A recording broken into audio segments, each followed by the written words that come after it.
Je suis en compagnie de Jean-Loup Charron, le président de la Fédération française de golf. Nous sommes sur le trou numéro 18 de l'Albatros au Golf National. Le 18, comme chacun sait, c'est la fin d'un parcours. En ce qui vous concerne, Jean-Loup, c'est le terme de 2 mandats à la présidence de la Fédération.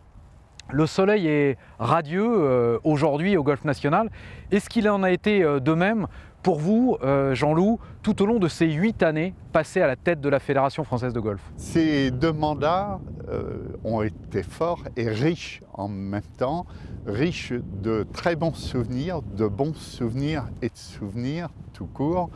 Mais en premier lieu, je citerai l'événement le plus emblématique du monde golfique français, mondial devrais-je dire, la Ryder Cup. Ça a marqué mon esprit, ça a marqué à jamais ma mémoire. Le second, qui a été aussi le résultat d'un travail de longue haleine, c'était le retour du golf dans le monde olympique en 2016 aux Jeux de Rio. J'en avais aussi la chair de poule, d'une autre manière, parce que je pensais à mon prédécesseur, Georges Barbaret, mais aussi à la présidente espagnole et son successeur, Gonzaga, qui s'est énormément investi pour le retour du golf dans la famille olympique. Alors, il y a beaucoup d'autres moments, mais ceux-là sont surtout emblématiques pour moi et marqueront ces 8 années, bien sûr. Jean-Loup, 8 ans, c'est l'occasion de réaliser des succès et peut-être des points sur lesquels vous pouvez nourrir des regrets et peut-être des espoirs. Quels sont-ils? J'ai des regrets, quelques-uns, qui viennent de mes convictions de départ. Le premier concerne les licenciés. Les études menées, études indépendantes, ont démontré qu'en France, environ 2 millions de personnes avaient déclaré qu'elles souhaitaient un jour se mettre au golf. Ces mêmes études ont aussi souligné qu'il y avait certes un peu plus de 400 000 licenciés, mais 400 000 autres pratiquants non licenciés dans une démarche plutôt de loisir. Donc un global de 800 000 personnes. Et j'étais convaincu que nous pourrions, nous, fédération, arriver à faire en sorte que parmi les 400 000 non licenciés, 100 000 d'entre eux, par souci d'appartenance, prendraient une licence pour venir grossir cette masse de licenciés et atteindre le nombre de 500 000. Force est de constater que je n'ai pas su, ou nous n'avons pas su, mais je dis convaincre au moins un quart de ces non-licenciés. Donc ça fait partie de mes grands regrets.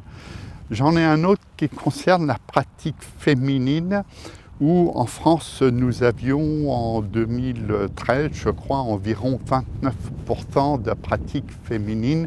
Aujourd'hui, nous sommes retombés à 27,2 ou 3%. Nous valons mieux que 29 ou 30% de pratiques féminines.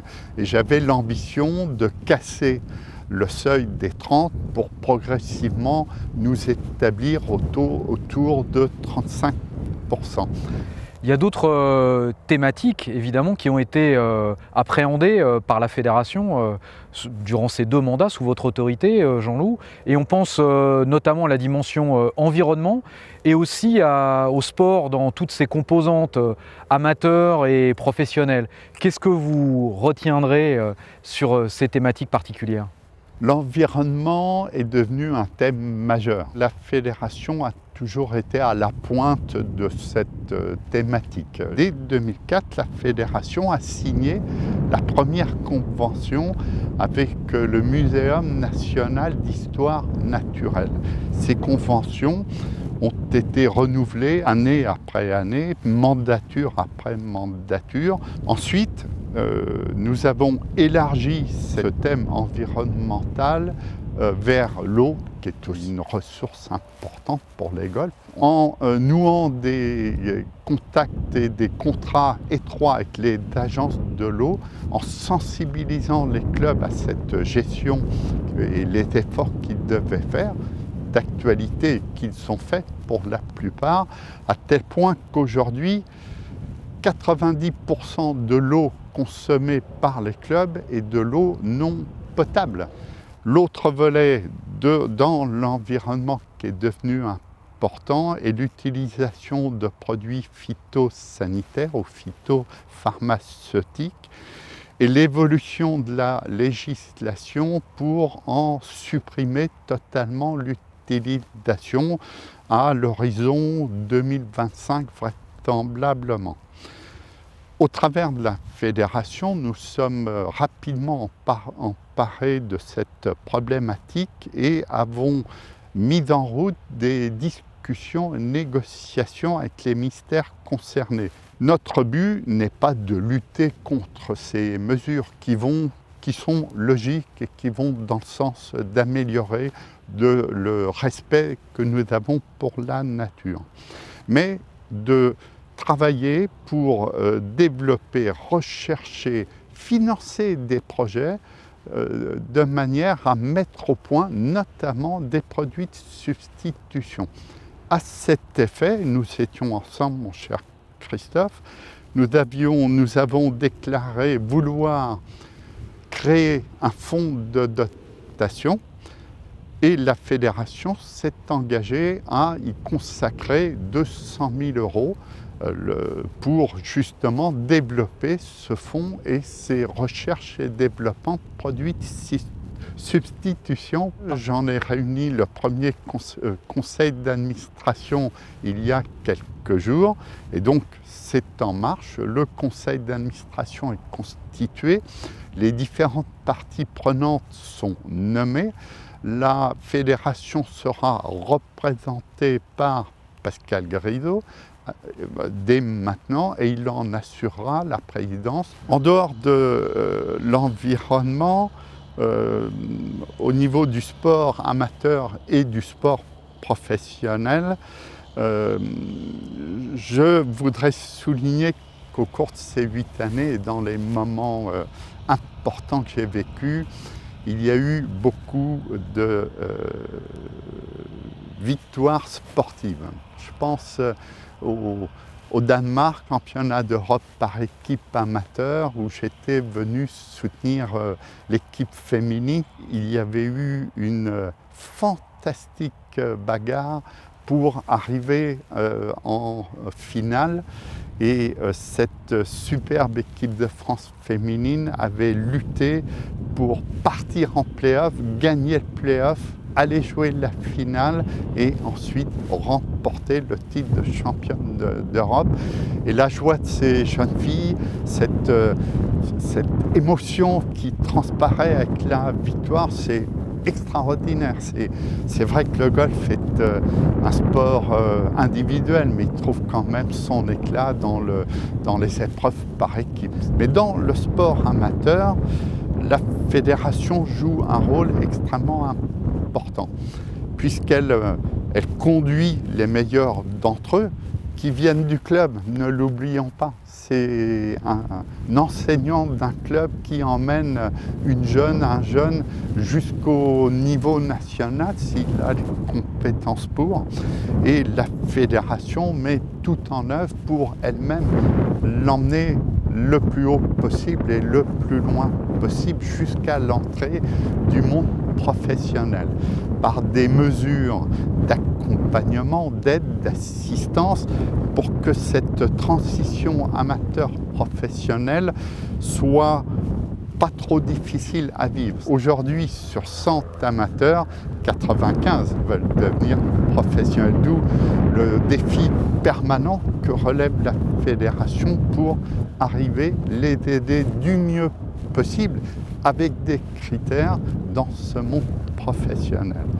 Et j'en profite pour saluer le travail de la fédération, accompagner à nouveau les jeunes dans le monde professionnel, mais aussi pour ces ces jeunes filles, jeunes hommes qui nous représentent au plus haut niveau, qui changent de vie, s'entraînent, c'est devenu leur métier et réussissent à défendre nos couleurs, à représenter la fédération du mieux possible, voire encore plus haut, notamment lors de sélections dans l'équipe européenne de Ryder Cup par exemple. Et ces joueurs qui sont un petit peu les phares, qui illuminent les fairways pour les amateurs, leur rôle est essentiel, voire primordial, pour assurer un développement, une pratique, attirer ces jeunes à la pratique du golf et à permettre son développement et son renouvellement. La fédération, Jean-Loup, c'est une entité assez large qui regroupe toutes sortes d'acteurs. La fédération intervient au niveau national, mais il y a aussi des acteurs régionaux, les ligues, départementaux, les comités départementaux et puis les clubs. Comment avez-vous appréhendé cette complexité? Quel message avez-vous à leur délivrer? Tout d'abord, je tiens à souligner que j'ai été extrêmement fier et honoré de représenter la fédération en France. La fédération est une institution, par définition déjà, mais c'est une belle institution. Je l'ai vécue de l'intérieur pendant 8 années, un peu plus parce que j'étais présent avant, mais c'était 8 années où j'ai pu voir et réaliser combien les collaborateurs de la fédération étaient compétents, étaient des professionnels, étaient appliqués et impliqués dans les missions et les tâches que vous leur confiez, mon cher Christophe. Et ça a été pour moi un réel plaisir à l'extérieur, lorsqu'on me complimentait sur le comportement, la rapidité d'exécution, le professionnalisme de tous ces gens qui nous entourent et auxquels je souhaite aussi rendre hommage. Mais c'est le haut de la pyramide. Quand je regarde ce maillage territorial que sont les ligues, les présidents de ligue, les équipes en région, le travail qu'ils font, qu'ils effectuent, pas simple. Et donc les présidents de ligue, les bénévoles qui les entourent, les présidents de comités départementaux, ils ont un rôle primordial à jouer. Ils le jouent, parfois de manière un peu solitaire, mais parfois seulement. Il y a une communion entre la fédération et les organes déconcentrés. Et puis la fédération est une fédération de clubs. Tout démarre dans le club. Je tiens à remercier, rendre hommage aux présidents des clubs, qu'ils soient présidents de sociétés de gestion, présidents d'AS, à tous les professionnels qui l'entourent, les directeurs par exemple, les services accueil, les enseignants dans les clubs qui ont un rôle déterminant. Et j'ai beaucoup parcouru le territoire durant ces 8 années. J'ai apprécié nos échanges, nos rencontres, nos discussions dans les clubs, avec les clubs. Eux vivent le terrain et je les remercie de l'accueil qu'ils m'ont toujours réservé et de la qualité de nos propos. Et donc, poursuivons dans cette voie, continuons à développer cette fédération au service de nos clubs. Votre prédécesseur, Georges Barbaret, lorsqu'on lui avait posé la question, un peu comme l'aurait fait Gilbert Bécaud, et maintenant, oui. Et lui avait répondu, je vais aller jouer au golf, il habite Dinard, et je vais aller à la pêche à la crevette. Oui. Vous, c'est quoi votre pêche à la crevette? Si Georges va à la pêche à la crevette, je vais faire la mayonnaise, puisque nous sommes voisins. Lui habite Dinard et moi j'habite maintenant aussi en Bretagne, à Saint-Caux-le-Guido, et j'ai un golf tout proche de la maison. Alors, moi j'ai un autre mandat auprès du Comité national olympique et sportif français qui court jusqu'en juin prochain, fin juin 2021. Je suis administrateur et trésorier général. Donc, c'est plus léger qu'une présidence de fédération, mais je serai un petit peu occupé. Et puis j'ai envoyé un dossier de candidature auprès du tribunal de Dinan pour devenir conciliateur de justice. C'est aussi du bénévolat et consiste à essayer de régler des litiges pour un montant qui n'excède pas 5 000 € entre des particuliers. Et donc cette écoute des autres, cette manière d'essayer de communiquer avec eux et surtout entre eux, j'espère que ma candidature pourra être retenue et j'aimerais aussi me consacrer un peu à ça.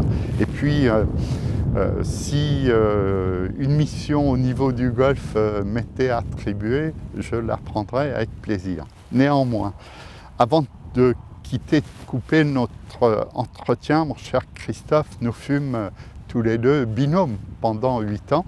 Vous aussi jouez un rôle essentiel. Je voulais aussi à vous, sincèrement, vous dire que j'étais ravi de notre collaboration, du travail qu'on a fait ensemble, que j'y attache beaucoup de valeur et que j'aurai beaucoup de plaisir à vous accueillir en Bretagne pour partager quelques huîtres et puis un parcours de golf après. Et puis je voulais également vous remercier, vous toutes, vous tous. Ces 8 années ont été, comme je l'ai dit, de très belles années ensemble. Merci de votre écoute, de votre accueil. Merci à tous les bénévoles, de tous les sacrifices et la passion que vous exprimez sur nos golfs. Au plaisir de vous revoir tous. À bientôt tout le monde. Jean-Loup, merci beaucoup. Merci pour cette belle partie de foursome qui a duré 8 ans. Oui, merci Christophe. Merci à vous.